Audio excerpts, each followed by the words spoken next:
Friends అందరికీ నమస్కారం. Welcome to my employees news today channel. బడ్జెట్లో రానున్న బడ్జెట్లో ఉద్యోగులు, పెన్షనర్లకు శుభవార్త అయితే రాబోతుందని చెప్తున్నారు. దానికి సంబంధించిన కంప్లీట్ డీటెయిల్స్ ఈ వీడియోలో తెలుసుకుందాం. వీడియో పూర్తిగా చూడండి, అలాగే తప్పకుండా లైక్ చేయండి. చాలామంది వీడియోస్ చూస్తున్నారు కానీ సబ్స్క్రైబ్ చేసుకోవడం లేదు ఫ్రెండ్స్. దయచేసి సబ్స్క్రైబ్ చేసుకోండి. ప్రభుత్వం నుంచి వచ్చే ముఖ్యమైన అప్డేట్స్ అన్ని మిస్ కాకుండా మీకు ప్రతిరోజు మన ఛానల్ ద్వారా తెలియచేయడం జరుగుతుంది. వివరాల్లోకి వెళ్ళిపోదాం.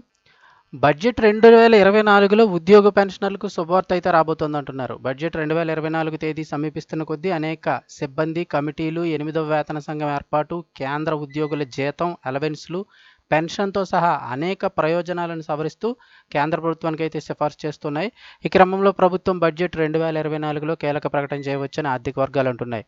2024-25 ఆర్థిక సంవత్సరానికి సాధారణ బడ్జెట్ను జూలై 23న ప్రవేశపెట్టనున్నారు. ఇక మోడీ ప్రభుత్వం మూడోసారి అధికారంలోకి వచ్చినందుకు ఆర్థిక మంత్రి నిర్మలా సీతారామన్ తొలిసారిగా కేంద్ర బడ్జెట్ను అయితే ప్రవేశపెట్టనున్నారంటున్నారు. ఈ క్రమంలో ఈ బడ్జెట్లో ప్రభుత్వ ఉద్యోగులకు సంబంధించి కేంద్ర ప్రభుత్వం కీలక ప్రకటన చేయవచ్చని ఆర్థిక వర్గాలు అంటున్నాయి. దీంతో దేశంలోని లక్షలాది మంది కేంద్ర ప్రభుత్వ ఉద్యోగులకు ప్రయోజనం చేకూరనుందని చెప్తున్నారు. అయితే 8వ వేతన సంఘం ఏర్పాటుకు కేంద్ర ప్రభుత్వం ఆమోదం తెలిపే అవకాశం ఉన్న క్రమంలో ఈ ఊహాగానాలు వినిపిస్తున్నాయి.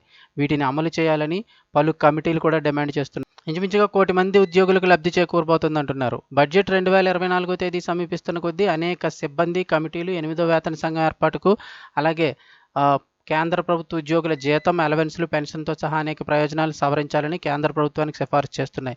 ఈ క్రమంలోనే 8వ వేతన సంఘం ఏర్పాటు చేయాలని, పాత పెన్షన్ విధానం ఓపీఎస్ను పునరుద్ధరించాలని, 18 నెలల డిఆర్ఎస్ని విడుదల చేయాలని అంటున్నారు. కేంద్ర ప్రభుత్వ కేబినెట్ సెక్రటరీకి రాసిన లేఖలో central employees and labour federation general secretary SB Yadav కూడా ఇప్పటికే డిమాండ్ చేశారు. ఇక ఉద్యోగులకు భత్యం, కోవిడ్-19 మహమ్మారి సమయంలో పెన్షనర్లకు ఉపశమనం కల్పించాలని కోరారు. ప్రభుత్వం 8వ వేతన కమిషన్ అమలు చేస్తే 1 కోటి మంది కేంద్ర ఉద్యోగులు, పెన్షనర్లకు ప్రభుత్వం చేకూరుతుందని చెప్పారు.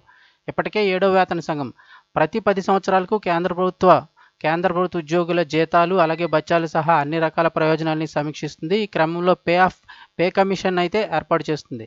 వేతన సంఘం ఉద్యోగుల సమీక్ష నివేదికను ప్రభుత్వానికి సమర్పిస్తుంది. ఆ తర్వాత పే కమిషన్ అమలు చేయబడుతుంది. 7వ వేతన సంఘాన్ని ఫిబ్రవరి 28, 2014న మాజీ ప్రధాని మన్మోహన్ సింగ్ ఏర్పాటు చేశారు. ఆ తర్వాత 7వ వేతన సంఘం జనవరి 1, 2016 అమల్లోకి వచ్చింది. దీంతో ఈ నియమం ప్రకారం 8వ వేతన సంఘం జనవరి 1, 2026 నుంచి అమలు కానున్నట్లు తెలుస్తోంది. ఈ క్రమంలోనే కేంద్ర ప్రభుత్వం 2024 బడ్జెట్లో పే కమిషన్ ఏర్పాటుకు సంబంధించి కీలక ప్రకటన చేసే అవకాశం ఉందని ఆర్థిక నిపుణులు అయితే అంటూ ఉన్నారు.